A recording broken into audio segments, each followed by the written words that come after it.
Saludos cordiales. El excontralor Carlos Pollitt fue declarado culpable de 6 cargos por una corte en los Estados Unidos.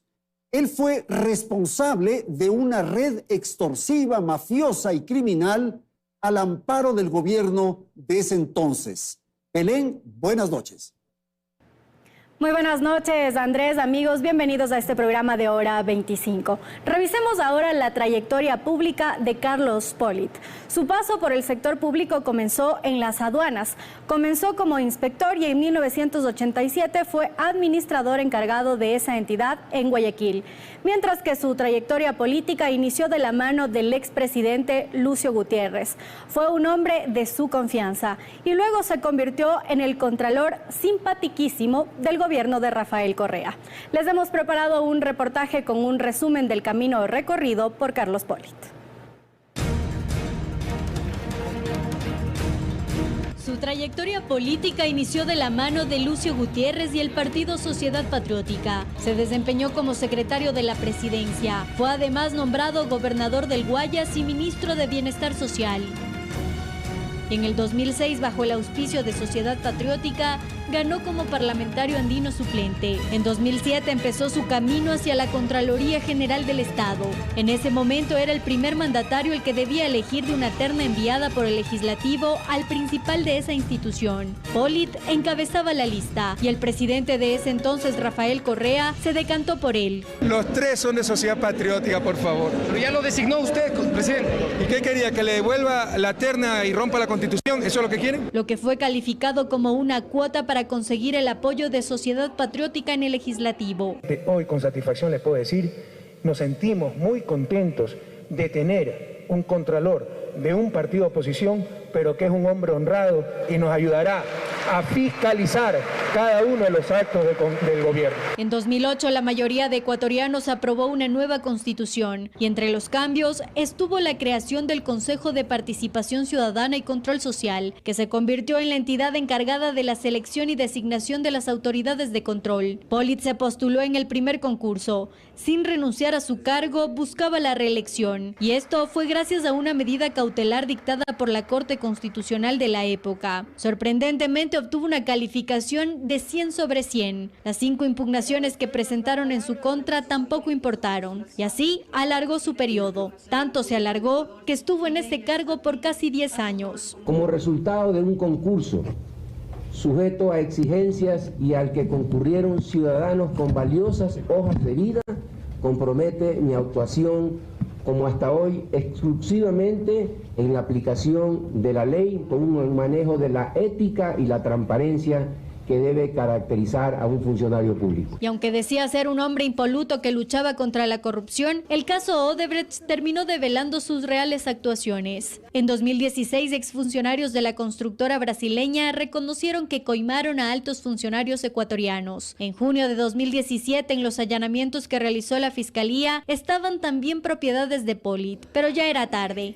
Él no estaba en el país. En mayo, Pollitt había viajado a Estados Unidos para un supuesto tratamiento médico, pero nunca más volvió. La Asamblea empezó un juicio político en su contra y en junio, finalmente, él renunció a su cargo y comenzó su historia judicial. La Fiscalía demostró que Pollitt recibió millones de dólares de Odebrecht a cambio de informes favorables y fue sentenciado a 6 años de cárcel y una reparación integral de 40,4 millones de dólares. Ninguna de las 2 sanciones las ha cumplido. Hoy, años más tarde, quienes apretaban su mano se pronuncian. La diferencia entre Lucio Gutiérrez y Rafael Correa y los correístas es que yo no niego a mis amigos. Fue nuestro amigo. ¿A qué hora dejó de ser su amigo? Dejó de ser mi amigo el momento en que Carlos Pollitt dijo que el caso de los Patiño Videos o Pati Videos no tenía nada que ver porque no ha habido perjuicios para el Estado. Mientras tanto, el Consejo Metropolitano de Quito decidió por unanimidad retirar la condecoración Gran Collar Sebastián de Benalcázar que el exalcalde Augusto Barrera le otorgó al en ese entonces Contralor General del Estado por haber prestado servicios relevantes a la ciudad.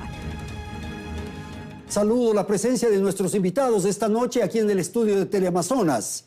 Germán Rodas Chávez, coordinador de la Comisión Nacional Anticorrupción. Está aquí también Paulina Araujo Granda, ella es abogada especializada en Derecho Penal. Nos visita Estefanía Celi Ramos, periodista de investigación, representa a Primicias. Y claro, también doy la bienvenida a Miguel Molina Díaz. Él es el director de la Escuela de Derecho de la UID. Gracias a nuestros panelistas y a la audiencia. Empezamos. Estefanía, un poco lo que hemos visto, pero ¿quién es Carlos Pollitt? Creo que en este momento hay como responder esa pregunta en dos momentos. Ya. ¿Quién fue y quién es en este momento? En este momento él es una persona condenada en los Estados Unidos, declarada culpable de corrupción, de lavado de activos y de hacer transacciones con bienes de origen ilícito. Y también es una persona prófuga de la justicia ecuatoriana. Es una persona que fue condenada aquí a 6 años de prisión, pero que nunca los ha cumplido. Fue una condena relacionada con el caso Odebrecht. ¿Y por qué no lo cumplió? Tal vez una interrupción ahí breve. Justamente porque escapó del país. Él se fue cuando ya vio que las investigaciones de Odebrecht iban a llegar hacia él, iban a llegar a identificarlo como una de las personas que recibió sobornos. Él decidió irse a un tratamiento médico y pues nunca regresó. Es un caso que hemos visto que se repitió, ya pasó con el primo del expresidente Correa. Se van a los Estados Unidos y pues nunca enfrentan las consecuencias en Ecuador. ¿En ese proceso también se le condenó al hijo? También fue condenado el hijo aquí en Ecuador, sin embargo, en casación se decidió ratificar su inocencia. Es decir, él aquí en este momento, John Pollitt, no tiene ninguna condena y tampoco tiene procesos por el momento en Estados Unidos. Él no estuvo presente en el juicio en Estados Unidos, entonces no es posible saber si probablemente haya investigaciones, pero de momento no hay un proceso penal en Carlos Pollitt, Estefanía, ¿cuántas nacionalidades tiene? De lo que sabemos, al menos 3. Él tiene el pasaporte ecuatoriano, tiene pasaporte italiano porque es de familia italiana y es también ciudadano norteamericano. El hecho de ser ciudadano norteamericano, ¿qué estatus le da frente al proceso que se llevó a cabo en Miami? Pues él enfrenta esto como un ciudadano norteamericano y tiene algunos beneficios que, por ejemplo, no los tiene Juan Rivas, de quien ya hablaremos más adelante, el expresidente de Seguro Sucre. Al él ser un ciudadano norteamericano, si es que él llega ya a cumplir su sentencia, él no va a ser deportado, que es lo que va a pasar con Juan Rivas Domenech. Con él se podría ocurrir. Paulina, hemos visto un poco la historia, estas condiciones de ser agente de aduanas, luego de funcionario del gobierno de Lucio Gutiérrez y contralor. ¿Qué ocurre con esa designación, por favor? Gracias, Andrés, por invitación. Un honor estar aquí con este panel y un saludo a toda la audiencia de Hora 25. Pues bien, yo quiero retomar una idea muy interesante de Estefanía, que ella nos dice quién fue y quién es. Yo creo que al día de hoy sí podemos tener claro, ya desde lo jurídico, y los hechos nos han dicho, estábamos ante un funcionario público, cuando lo fue en el Ecuador, sin escrúpulo alguno, con discursos de que actúa éticamente, apoyado en un supuesto concurso de 100 sobre 100, luego de 94 sobre 100, pero acostumbrado a timar el sistema. Porque ya al día de hoy en Ecuador se sabe que la Contraloría estaba dedicada a servir a estructuras criminales. Y también hay que decirlo, no solo él huye cuando ve que la justicia ecuatoriana empieza a actuar con él, y hay que decir, 2 procesos penales. Aquí. No solo el de concusión por el que terminó condenado, sino que arranca con asociación ilícita con nada más ni nada menos compañeros de proceso y de delito, Jorge Glass, el tío del señor Jorge Glass, y Carlos Pollitt, perdón. A la par, él finge una enfermedad, una vez más personalidad de timar el sistema y el desprecio al Estado ecuatoriano, ve que empieza a caminar la justicia y decide estar enfermo. Estoy enfermo, me voy a los Estados Unidos y ya regreso. Hasta el día de hoy no ha regresado. Como el delito de asociación ilícita no se puede juzgar en ausencia, ese delito para él ya no pudo continuar. Aquí, nuevamente. Aquí, el de asociación ilícita. Ahí sí tenemos la condena de Jorge Glass, por ejemplo. Pero a la par, ¿qué se encuentra? Que el señor Carlos Pollitt exigió $6 millones para desvanecer glosas respecto a varios proyectos. Poliducto Pascuales Cuenca, Refinería del Pacífico. ¿Y de quién exigió y recibió la coima? Odebrecht. Ahí nace la concusión. Delito cuando hay un funcionario público que exige que le entreguen algo que nadie tiene por qué hacer. Ok, hagamos una pausa, Paulina, porque vamos a volver contigo. Quisiera, Germán, porque quiero unir con lo que acaba de señalar Paulina, de que ustedes estaban investigando algunos de estos casos. Manduriaco y qué más.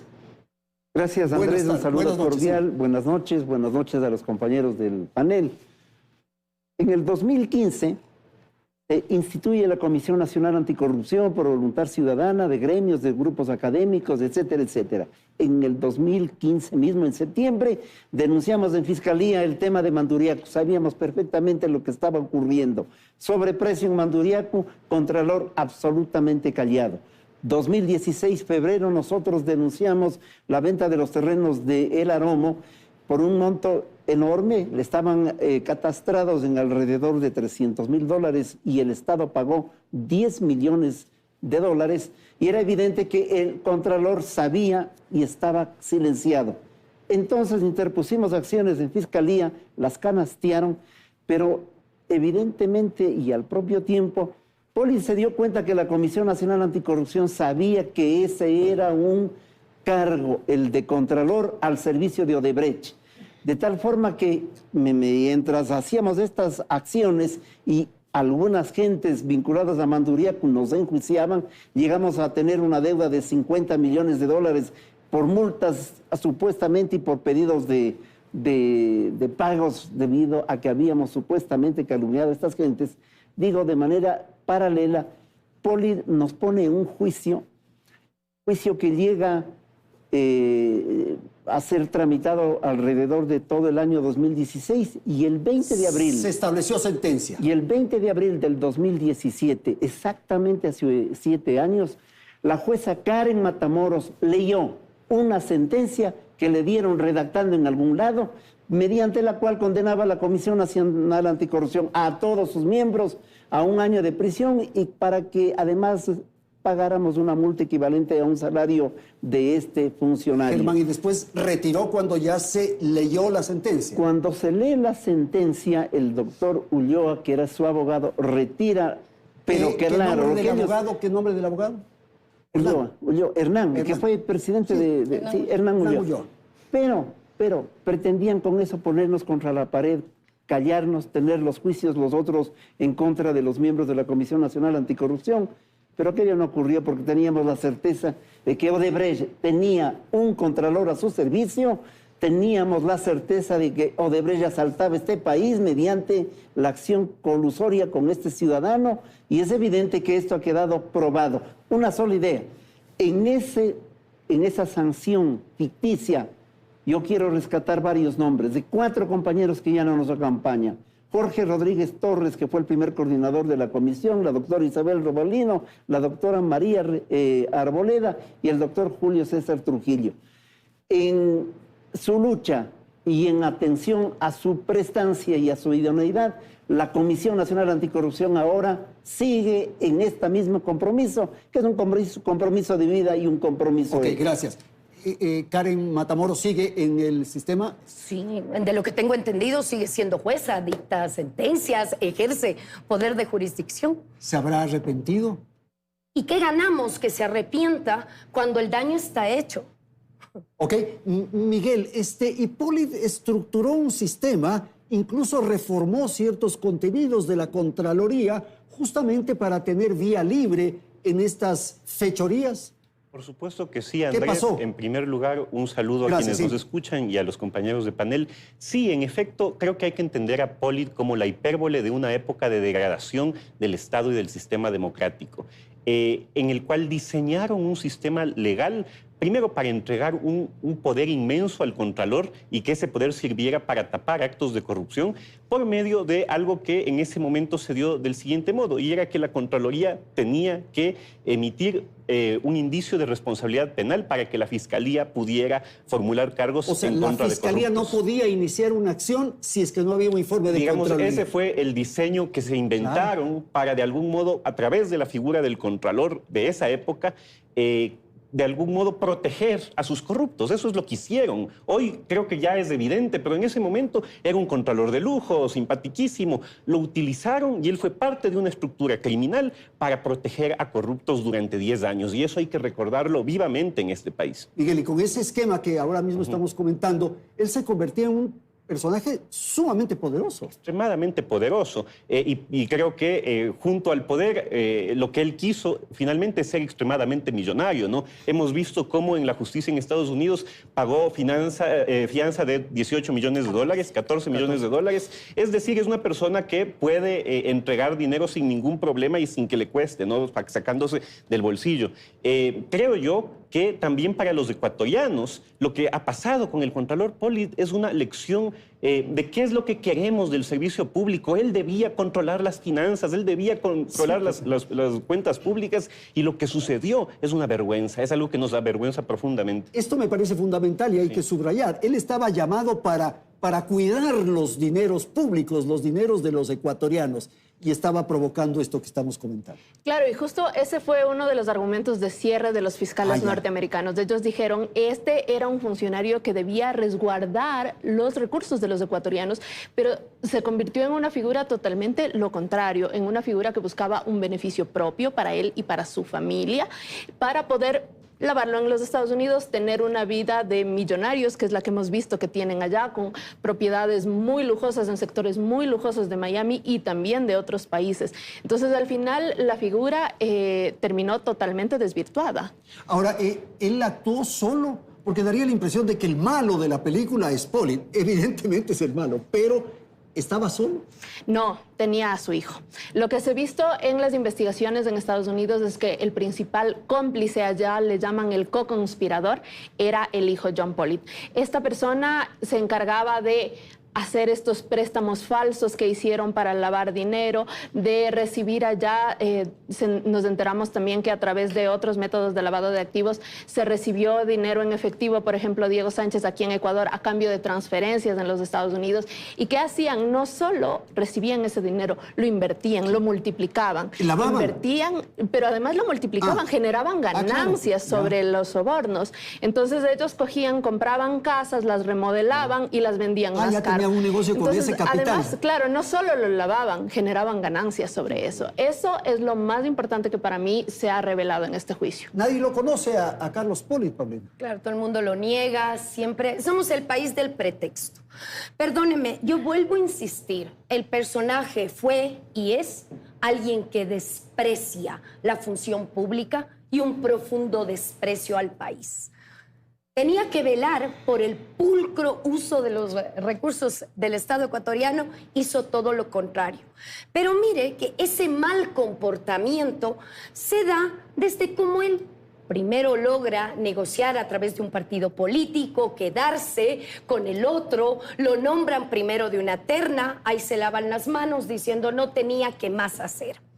Luego, el primero que accede al concurso del recién creado en ese entonces Consejo de Participación Ciudadana, desde ahí ya se denunciaron irregularidades del señor Pollitt. Así es. Por ejemplo, Leonardo Viteri, me parece en ese entonces asambleísta del Partido Social Cristiano, solo hizo notar que el señor Pollitt, de más o menos 1.100 días que había durado su periodo, había trabajado 200.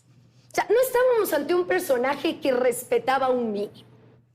Luego, al segundo concurso, también accede, pero logra perfectamente engranar, y esto sí hay que ser claros y enfáticos. ¿Dónde empiezan las conductas delictivas? Justamente en el periodo de un gobierno que ahora lo niega, que vota al primer nombramiento, a quien servía primero. O sea, con todo respeto, ya estamos en el punto en el país hartos de que nadie asuma ni siquiera una responsabilidad política, no digo penal, política al menos, de defensas, de discursos, de que me persiguen, porque aquí sí nos han despreciado. Miren lo que nos dijo el doctor Germán Rodas. Ciudadanos que por compromiso cívico al país denunciaron todo lo que estaba pasando, ellos fueron condenados y el otro se fue fingiendo una enfermedad a otro país. Ok, gracias. Germán, le debo la palabra. Voy a ir a un corte comercial. Tenemos que atender información publicitaria en un instante. Lo que ocurrió en Miami, en los Estados Unidos.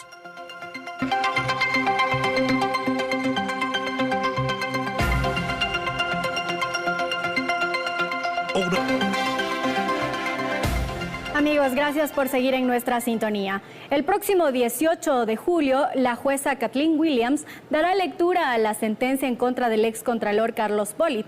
Recordemos que el pasado 23 de abril un jurado condenó a Pollitt por un cargo de conspiración para cometer lavado de dinero, 3 cargos de lavado de dinero por ocultamiento y 2 cargos de participación en transacciones de bienes derivados de actividades delictivas.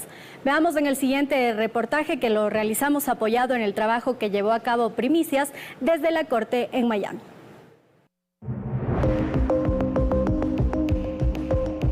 Aunque en Ecuador Carlos Pollitt no pagó sus delitos, en Estados Unidos sí tendrá que hacerlo. Enfrentó el juicio en libertad gracias a un pago millonario de fianza que alcanzó los 14 millones de dólares. Pero finalmente el 23 de abril, un jurado de la Corte de Miami, conformado por 12 miembros, encontró culpable al excontralor de 6 cargos por lavado de activos procedentes de los actos de corrupción cometidos en Ecuador. A lo largo de 12 días en los que se desarrolló el juicio, se iba develando cómo Pollitt llenaba sus bolsillos de manera ilegal. El representante de Odebrecht en Ecuador, José Concienzao Santos, fue uno de los primeros en detallar la trama de corrupción. Dijo que Pollitt le pidió sobornos para eliminar algunas multas que le habían impuesto a la empresa brasileña. En total, Odebrecht habría desembolsado al excontralor cerca de 12 millones de dólares. Y como estas, se fueron sacando a la luz otras ilegales acciones. Los sobornos llegaron también de otros interesados en recibir favores de Pollitt. Por ejemplo, el empresario Diego Sánchez confirmó que se reunió con él para que lo ayudara a recuperar sus contratos con Seguro Sucre. El favor esa vez costó $750,000.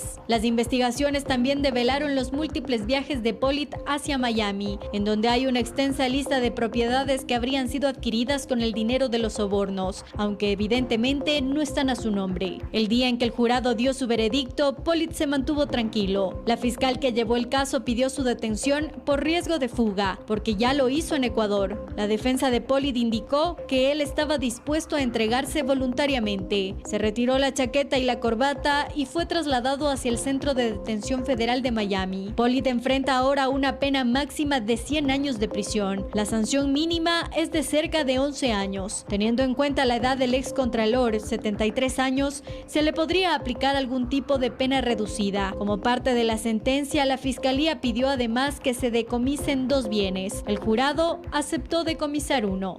El próximo 18 de julio se conocerá a cuántos años será sentenciado Pollitt. El país siguió con atención los hechos que ocurrían, que se presentaban en Miami, en la Florida, Estados Unidos. Pero, Germán, lo que demuestra esto es que la justicia nacional, la justicia ecuatoriana, no respondió. Por favor. Así es. En el tema Manduriaco seguimos esperando que se tramiten los asuntos en fiscalía, son 7 años y pico. Y hay otros asuntos que también se demoran. Es decir, el vaso comunicante de la corrupción con la impunidad es lo que nos genera un panorama tan grave en el país que los delincuentes saben que pueden asaltar y ponerlos contra la pared porque no hay una justicia que actúe y porque la impunidad forma parte casi del comportamiento de la estructura judicial de este país, con honrosas excepciones. Tuvimos que esperar que llegue el asunto a Estados Unidos y que sean otras latitudes, por lo tanto, en donde se lleven los asuntos al punto que se ha llegado. Lamentable, por un lado, en el sentido de que en este país debíamos actuar de manera ágil y responsable, pero es de esperar, eso esperamos como Comisión Nacional Anticorrupción, que existe una información cruzada, porque ciertamente Pollitt es la estructura, la cabeza de una pirámide delincuencial, pero hay otros que le acompañaron, comenzando por el vicepresidente que está preso, el ex vicepresidente Glass. Sí, fue protegido por una estructura política de aquel momento y es evidente que hay asaltantes de cuello blanco que siguen pululando en la estructura pública de este país. Germán, esa aspiración de que paguen la pena, naturalmente, y que devuelvan el dinero. Es la otra parte, que devuelvan el dinero. Aquí, ¿qué nos va a devolver Polit? Un monto equivalente a $140,000 de una suite que tiene en algún lugar donde recibían los pagos de Odebrecht. En Estados Unidos seguramente pueden recuperar algunas cosas adicionales, pero yo creo que es hora que no solamente pensando en Polit, sino en todos los asaltantes que conocemos y que han sido perseguidos, que han sido sentenciados, que están prófugos, etcétera, se haga en algún momento determinado la búsqueda de esos recursos, que son recursos del pueblo ecuatoriano, que nos faltan para salud, vivienda, educación, en medio de una tragedia económica como lo que ha vivido el Germán. país. Miguel, ese discurso que expresan ciertos sectores del lawfare, con esto ocurrido en los Estados Unidos, ¿qué lectura hay? Bueno, yo creo que es un discurso utilitario a una tendencia política que ha tratado de venderle al mundo la idea de que no cometieron los delitos que, por ejemplo, estamos viendo en el caso de Polit que cometieron, porque los sobornos de Odebrecht también llegaron al vicepresidente de aquel entonces, las cosas eran coordinadas, pero se trata de vender al mundo que son perseguidos políticos. En realidad, la persecución política existió en el país de manera sostenida a lo largo de toda la democracia, pero intensificada en la época que comenzó en el año 2007 y que duró 10 años. Luego, obviamente, Ecuador no es una democracia sólida, vibrante. Claro que ha habido casos de persecución antes y después, pero creo que ese es el momento donde la persecución se volvió judicial de manera airada, ¿no? Criminalizaron la protesta social. Hoy no recuerdan eso. Despreciaron las medidas cautelares cuando la CIDH dictaba en favor de perseguidos políticos. Utilizaron la justicia, por ejemplo, en el caso de la Comisión Anticorrupción, para perseguir a personas que trataban de investigar los actos de corrupción. Y ese tipo de funcionarios judiciales serviciales al poder fueron en esa época premiados. Eran de algún modo vanagloriados con altos cargos públicos porque la justicia servía para perseguir, y eso hay que recordarlo. Ok, Estefanía, cuéntanos un poco lo del juicio. ¿Ustedes podrían entrar a la audiencia, al salón, en fin, donde se llevaba adelante este proceso? Sí, nosotros estuvimos ahí, los 3 periodistas que estuvimos cubriendo. Seguir lo que ocurrió. Podíamos seguir, estábamos ahí presentes, lo que no había como es ningún tipo de fotografía, video, grabación, nada. Es más, nosotros para poder asistir firmamos un compromiso de que somos periodistas, necesitamos tener nuestros teléfonos adentro, pero no vamos a hacer ningún tipo de fotografías, ningún tipo de grabaciones, ni nada por el estilo. Pero las ilustraciones... En las ilustraciones más o menos yo le iba contando a nuestro ilustrador Diego Corrales de Primicias, y él iba más o menos lo que yo le dibujaba así en unos dibujitos bien feos, él lo iba poniendo en bonito, y eso es lo que han visto ustedes de la página de Primicias. ¿Era con traducción? ¿Se podía escuchar en inglés, en español? ¿Qué ocurría? Era en inglés, pero el excontralor Carlos Polit estaba con traducción simultánea. Él todo el tiempo estuvo escuchando con unos audífonos, un dispositivo, el juicio en español, porque a pesar de que él ha vivido tantos años en los Estados Unidos, él dice que no sabe hablar inglés. Tal vez para tener más precisión, quizás podríamos tener esa explicación. ¿Cómo calificas la conducta del abogado de Polit? Bueno, es un bufete de abogados. Son 2 bufetes de abogados y son 4 abogados en total. Los principales eran Fernando Tamayo y Howard Shrevenick. Los 2 son abogados muy reconocidos, muy famosos. Muy costosos, perdón. Muy costosos también, sí. Justamente yo conversando allá con la gente, con algunos otros abogados que asistieron, me decían, si es que tú estás siendo acusado y tienes dinero, estos son los abogados que tú quieres contratar. Ellos son los que, si tú tienes los recursos, tú quieres que te defiendan, porque son abogados muy preparados, con mucha experiencia específicamente en casos penales. Recordamos que Howard Shrevenick fue abogado de Justin Bieber, de alguna gente famosa, sí, pero también son muy costosos. El precio exacto, pues no lo sabemos. Y su actitud más bien era muy abierta hacia la prensa. Nosotros, los periodistas que estuvimos allá, no teníamos tanta experiencia cubriendo juicios en los Estados Unidos. Es un sistema muy diferente al de Ecuador, con los jurados, por ejemplo. La introducción de la prueba es totalmente diferente a cómo se hace aquí. Los testimonios se cruzan con la prueba, por ejemplo, la jueza los va admitiendo o no. Es un proceso bastante diferente en el que los abogados de Polit, puedo decir que sí, fueron muy abiertos a explicarnos eso. ¿Las preguntas del fiscal? Las preguntas de los fiscales eran muy precisas. Hay que recalcar que la mayoría de testigos que se presentaron fueron los de la fiscalía. Ellos habían presentado una lista de que iban a presentar 19 testigos, pero al final fueron llamados solo 14. Fueron los que escuchamos, hubo el interrogatorio, de ahí venía un contrainterrogatorio y de ahí nuevamente los fiscales tenían la oportunidad de hacer unas preguntas de cierre. Pollitt solo presentó 3 testigos. Pedro Solines, el ex superintendente de bancos y el secretario de la Administración Pública de Correa. Su suegra, quien solo habló una cosa muy chiquita sobre una pintura que encontraron en su casa, y una funcionaria de la Contraloría que básicamente lo que verificó ella es que Pollitt no había firmado nada. Entonces, hablando de lo que decía Miguel hace un rato de cómo armaron también este andamiaje dentro de la Contraloría, lo que se vio ahí es que él nunca firmaba nada. Él tenía todo el poder, pero nunca firmaba nada. Y lo que hacían es enredar en un proceso burocrático de que el papel se mueve de aquí a acá y se firma y se sumilla y que esto se mueve de aquí a acá. Y el testimonio fue muy enredado en realidad en todo este proceso burocrático de lo que son las glosas, las responsabilidades administrativas, las responsabilidades penales, que yo creo que no le aportó mucho en realidad. Paulina, hay un tema central en esto de Miami y es la expectativa que tenía el país en su conjunto de que Carlos Pollitt cante, que diga cosas, que cuente lo que ocurrió.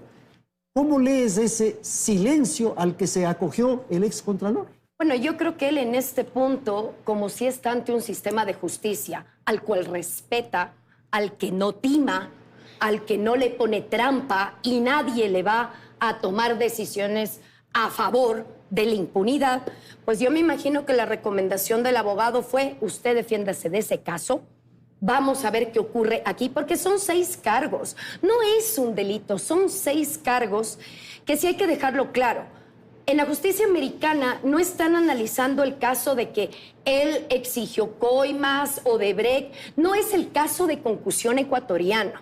La justicia americana lo lleva allá porque al parecer la plata sucia de los delitos que estas personas cometen en el Ecuador la pasan por varias operaciones financieras y una parte de ese dinero termina siendo introducido en Estados Unidos. De ese ingreso de dinero ilícito al curso legal y financiero americano, de eso es la justicia americana. Ahora, Paulina, lo que le pide. Pero si está tan claro, si estos testimonios de quienes estuvieron en la audiencia y llevaron adelante estos datos, esta información, fue tan grande, tan fuerte, era mejor que se declare culpable. Es que ¿eso le daba un beneficio, una ventaja para disminuir la pena? ¿Qué habrá pasado ahí? No necesariamente, porque en la justicia americana, le insisto, primero, antes de iniciarse un juicio tiene que haber un gran jurado. Claro. Es un gran jurado que no es el mismo jurado que decidió, porque es otro sistema. Antes de fiscalía, que no tiene un rol tan activo como en Ecuador, porque pasa un filtraje de un gran jurado que primero dice: hay elementos contundentes de un delito, nos vamos a juicio. Y ahí fiscalía entra con las pruebas. Es decir, aquí no solo hubo un fiscal americano que llevó adelante. El caso Pollitt pasó por un gran jurado, mentes jurídico-penales que no le dejan pasar nada, escrúpulo total en investigaciones minuciosas que llevan tiempo, pero son contundentes. Ok. Miguel, quiero insistir en esto de que no cantó, de que mantuvo silencio. Hay en este momento posibilidades de lucubrar, no tenemos referencias concretas, hay quienes dicen que era para salvar al hijo, que tenía ya derrotado, estaba ya derrotado y que era mejor entonces esperar la pena, podía haber presiones desde arriba, no sé, ¿qué crees tú? En efecto, creo que se puede lucubrar mucho y creo que hay que recordar que Pollitt perteneció a una estructura criminal que cometió corrupción con muchos millones de dólares, ¿no? Y yo creo que en una estructura criminal de esas características debe también temer por su familia y las represalias que puede haber en el momento en el que él puede dar información que alerte al sistema judicial, ya sea de aquí o de Estados Unidos, sobre otras personas que en esa época pudieron haber participado en los delitos. Entonces yo no descarto tampoco que ese silencio sea un silencio: bueno, ya estoy derrotado, pero mejor cuido. Protejo a mis cercanos. Tú decías, Germán, hace un momento, la posibilidad de que haya un cruce de información. La Fiscalía aquí en Ecuador, ¿qué debe hacer frente a lo ocurrido y a las referencias que fueron conocidas en los Estados Unidos. Va a ser muy importante la gestión de Fiscalía, de Procuraduría, en el sentido de obtener esta información adicional, porque ciertamente Pollitt nunca actuó solo, fue muy hábil. Miguel decía alguna cosa como que jamás firmó nada, todo lo hacían personas de segundo nivel.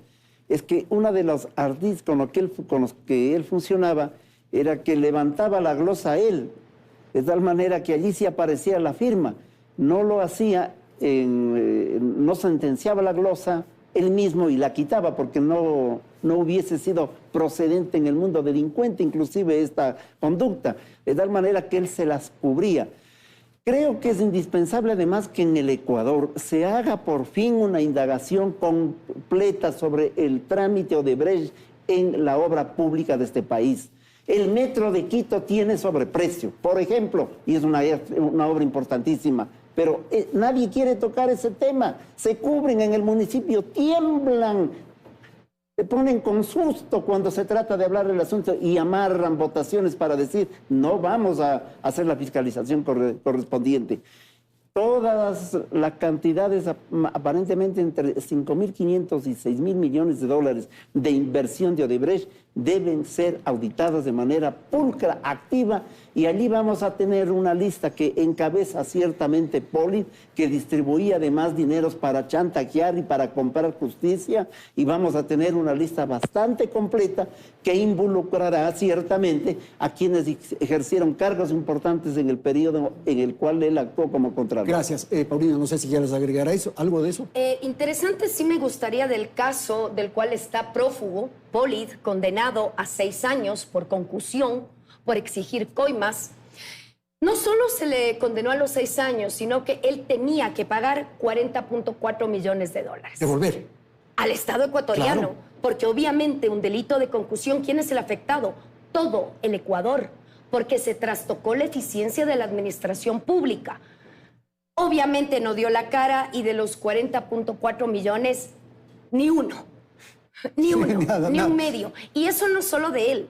Sí vemos cómo el engranaje de la corruptela, delitos económicos y la búsqueda de impunidad no solo es ahora de Carlos Pollitt, repiten exactamente los patrones. Todas estas personas condenadas, que les han rebajado la pena, otros están prófugos, no responden, porque al final del día el afectado es el Estado ecuatoriano, al cual nadie le repara nada. Ese es el problema. Andrés, yo no que otro ha salido de la cárcel sin pagar un centavo. Perdón, no, además, no te escuché. Algunos inclusive han salido de la cárcel y no han pagado un solo centavo. De tal manera que la impunidad es un conflicto realmente grave en este país. Y la pregunta que se hace, ¿cuál va a ser la pena? Muy difícil. Muy difícil. Pero un poco, saberlo. ¿Qué crees tú? Que esto de los 10 años me parece que es lo que más... Yo no creo que sea ni la mínima ni creo que sea la máxima tampoco. La máxima es algo muy difícil, sobre todo considerando que ya es una persona de la tercera edad. Y eso es algo que la jueza también lo va a considerar. También él ha tenido un buen comportamiento durante el juicio. Él estuvo muy tranquilo, no es que estuvo ni haciendo caras, nada por el estilo, peleando con alguien como se ha visto en algunos otros juicios en los Estados Unidos. Entonces yo no creo que sea ni la máxima ni la mínima, pero la verdad tenemos que esperar. Lo que sí, y retomando la idea de Germán, lo que sí creo que debería pasar es aquí unas nuevas investigaciones, porque los testimonios que hubo en Estados Unidos hablan de posibles nuevos delitos. Hablan de Pedro Solines recibiendo sobornos, por ejemplo, hablan de el mismo Juan Rivas Domenech, que aquí no tiene un proceso penal, solo una investigación previa. Diego Sánchez, él mismo dijo allá que él solo está investigado por estas supuestas donaciones a la posta, pero que de lo que él sabe no tiene otra indagación previa. Entonces también creo que tenemos que esperar a que nuestra fiscalía también abra estas nuevas investigaciones y podamos tener realmente una investigación completa y sobre el mismo Pollitt, porque Odebrecht es un capítulo. Claro. Tenemos lo de Seguro Sucre, tenemos lo de esta empresa Albacora, entonces no era solo un esquema de corrupción, son 4 esquemas de corrupción los que se vieron. Odebrecht era el más grande, 12 millones de dólares en coimas, pero los otros, aunque sean menores, merecen ser investigados también aquí. Merecemos saber la verdad de qué es lo que pasó, cuánto recibió y qué pasó con ese dinero. Quiero insistir un poco en lo del silencio. No cantó. ¿Tienes alguna explicación? Pues, como decía Miguel, podemos especular. Él tenía el derecho a acogerse al silencio, ¿no? Si es que él decidía hablar, él tenía que enfrentar el interrogatorio de la fiscalía, y yo creo que ahí eso tal vez podía haberle jugado en contra en frente del jurado, y por eso tal vez es mi idea que con los abogados se decidió irse por el derecho al silencio. Ahora, en cuanto a la cooperación, esto es algo que él debía haberlo hecho antes, y de acuerdo a lo que también nos han explicado en los Estados Unidos, para cooperar él tenía que dar información de otros esquemas de corrupción posiblemente más grandes. Pero la cooperación tenía que ser antes de que se inicie el juicio. Antes del juicio. Y claro, mi teoría es que probablemente por el tema del hijo, el hijo marcado como el principal cómplice en el lavado de activos, es una persona que posiblemente podía ser procesada, y tal vez la técnica de los abogados es decir, ok, que lo procesen a él, pero que es el en torno a la pena, la justicia americana, más que castigar al responsable, lo que quieren es recuperar el dinero. Claro, vimos al final del juicio un fiscal, eran 4 fiscales, pero un fiscal está solo dedicado al tema de forfeiture, que se llama en inglés, que sería el decomiso de los bienes. Y claro, lo que ellos buscan es recuperar exactamente el monto que ellos lograron rastrear que fue de lavado de activos, ellos recuperarlo, porque fue un daño también para el Estado de Estados Unidos, sí, y recuperar ese dinero. ¿Y cómo lo hacen? A través de las propiedades. ¿Y ese dinero no viene del Ecuador? No. Okay. Tenemos que ir a una pausa, vamos a atender la publicidad. Ya retornamos para el tercer segmento de Hora 25.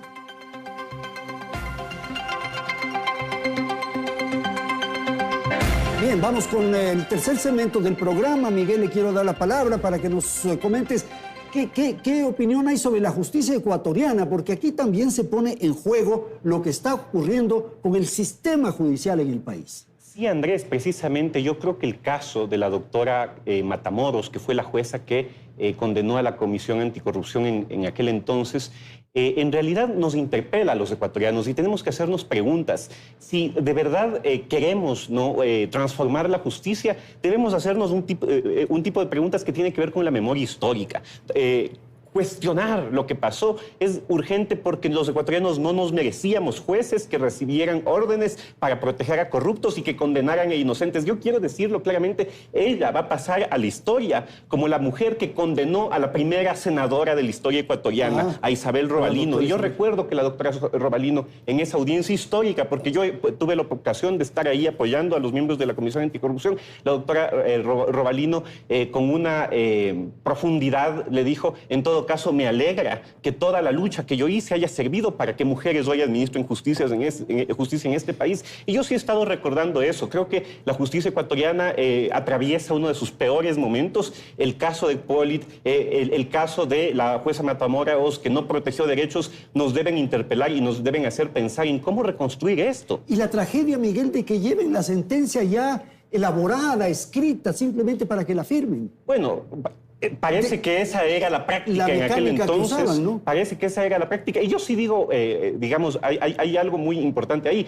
Claro, en ese momento, probablemente ser juez, ser funcionario público, implicaba un llamado al heroísmo, porque tenías que destruir tu vida para decir, no, yo soy leal al derecho y no a estas órdenes nefastas que recibo. Sin embargo, yo también creo que una democracia se destruye a veces, y Hannah Arendt lo dice en La banalidad del mal, por esas personas que prefieren seguir órdenes a seguir sus principios. Germán, no sé si quieras agregar algo. La justicia ecuatoriana en más de una oportunidad es de alquiler y sirve a los intereses de los delincuentes. De tal manera que este caso de la doctora Matamoros, entre otros, no hace sino demostrarnos esta realidad y lo que está viviendo el país con ocasión de haberse descubierto toda esa red de corrupción, por ejemplo, en Guayaquil, en las últimas semanas, el caso Purga, Metástasis, etcétera, no hace sino corroborar lo que acabo de señalar. Por lo tanto, es indispensable también buscar acciones que modifiquen al COIP. La Comisión Nacional Anticorrupción presentó varias propuestas a la Asamblea Nacional. Una de ellas, que el individuo que ha sido sancionado por un acto de corrupción de un monto determinado, no puede salir de la cárcel si es que no paga un porcentaje equivalente al menos al 80%, y que de ponerse en libertad de manera rápida y ágil, quien lo pone debería ser además también sancionado como cómplice de ese monto que no ha sido pagado, por ejemplo. Pero yo creo que hay que hacer las cosas a tiempo, hay que hacerlo en su momento en la Asamblea Nacional, no hay que hacer de la lucha anticorrupción un fenómeno mediático, hay que actuar al margen de la farándula político-electoral. Este es un tema fundamental para la conciencia nacional y para los ecuatorianos. Paulina, ¿esto se resuelve incrementando las penas, por ejemplo, en el Ecuador? Bueno, la verdad es que no es el incremento de penas o los cambios en el COI, porque el problema no está en la norma, el problema está en quién no aplica la norma para los amigos que les quiere dejar impunes. O sea, no hay una justicia como la americana que estamos viendo, no tiene miramientos, y si hay delito, camina. En cambio acá tenemos dos momentos. El crimen que se ha servido de funcionarios judiciales inescrupulosos para impunidad. O cuando ha actuado la justicia, ¿qué hacen los delincuentes? Se agarran de discursos, se victimizan, dicen que es persecución política. Y aquí yo sí quiero topar un tema que ojalá, independientemente del tema del señor Polit, se tenga claro. He escuchado hoy un discurso permanente de que el caso de Odebrecht ya no existe. Sí. Porque supuestamente en Brasil han declarado nulo todo el caso Odebrecht. Ni siquiera eso ocurrió en Brasil. Brasil solo nulitó una parte de unos registros, no todo el caso. Pero esa ha sido la bandera, porque los criminales saben bien, ya cuando están ante sistemas de justicia que les piden que respondan por sus inconductas, tienen preparado el discurso. Pero qué bueno que la justicia americana actuó, porque se queda sin piso lo que por años se ha indicado. Indicios de delitos sobraron, no hubo lawfare. Y sobre eso justamente lo que se nulitó en Brasil son parte de unas pruebas que sí se usaron en Estados Unidos, que son los registros del sistema DROSIS, este sistema de comunicación interna y de manejo de la unidad de sobornos de Odebrecht. Entonces vemos que allá el argumento del correísmo y de este grupo es, no, esas pruebas ya no sirvieron, pues se usaron en Estados Unidos. Lo cual es ya un precedente y eso puede servir también en el Ecuador, supongo. Claro. Naturalmente. Quisiera conocer tu apreciación sobre los primeros momentos de la audiencia y esta pregunta que le formulan los fiscales al doctor Polit, que si es culpable. Él dice, soy inocente. Bueno, esto es algo que sucedió ya hace varios años en una de las primeras audiencias, cuando él es detenido. Se lo detiene porque se le dice, ok, este gran jurado que explicaba la doctora Araujo, este gran jurado ha determinado que usted ha cometido posiblemente estos delitos. Entonces, ¿usted cómo se declara? Ahí hay culpable o no culpable. Él se declaró no culpable y nunca decidió cambiar esto, que sí ha sucedió, por ejemplo, en el caso de Frank Chadbourne o en el de Ernesto Weisson, que ellos se declararon no culpables y luego dijeron, ok, soy culpable, coopero con la fiscalía. En este caso, él no, y él es el primer, Carlos Polit es el primer de los ecuatorianos procesados en los Estados Unidos que efectivamente va a juicio. Por eso es tan importante este proceso y también por toda la información que ha ido saliendo de otros casos de corrupción que hemos visto a través de este juicio.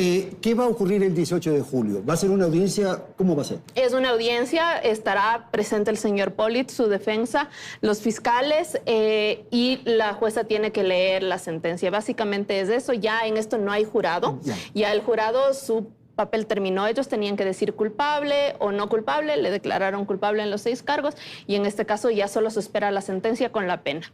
Ok, vamos a terminar, les voy a pedir 30 segundos, Germán, tu apreciación sobre el tema finalmente, por favor. Se ha dado la razón a la Comisión Nacional Anticorrupción, desgraciadamente en otro país. En todo caso, es obligación del Estado ecuatoriano encontrar los mecanismos adecuados para que la banda delincuencial de la que formó parte Polit sea sancionada con el rigor, porque es indispensable dejar de ser partes de la impunidad. Gracias, Paulina. Han surgido ya indicios claros de que delitos que no se investigaron en el Ecuador tienen que arrancar y Fiscalía tiene el gran poder de actuar de oficio y es lo que moralmente se le debe al país por todo el daño. Pienso que se ha marcado ya un punto en que discursos de persecuciones políticas ya no cuelan en un país que destrozaron las instituciones, no honraron la sacralidad del cargo público. ¿Y qué tenemos ahora? El dinero del que abusaron es justamente el que nos falta para tener un país medianamente digno para vivir. Miguel, 30 segundos, por favor. El caso de Polit para mí es un recordatorio no solo para el gobierno que gobernó en ese momento, sino para todos los actuales y los que están por venir, de que la función pública implica un alto respeto a la dignidad de los ecuatorianos. Y yo creo que todos los gobiernos merecen ese mensaje, porque me parece que a veces los partidos lo que quieren es repartirse el Estado a través de los cargos públicos, y eso sigue sucediendo. Pero el mensaje es claro: algún día la justicia tarda, pero llega. Estefanía, ¿cómo usted terminamos? Creo que el principal mensaje que los ecuatorianos tenemos que llevarnos del juicio a Carlos Polit es la verdad. Cómo este juicio ha ayudado a que salga a la luz la verdad, y cómo también esta verdad está todavía por venir, y las investigaciones que todavía faltan y que tanto los periodistas como las autoridades de la justicia tienen la responsabilidad de llevarlas adelante. Muchísimas gracias a nuestros panelistas aquí en el estudio central de Teleamazonas. Gracias a la audiencia. Nos despedimos. Felicidades, Ecuador.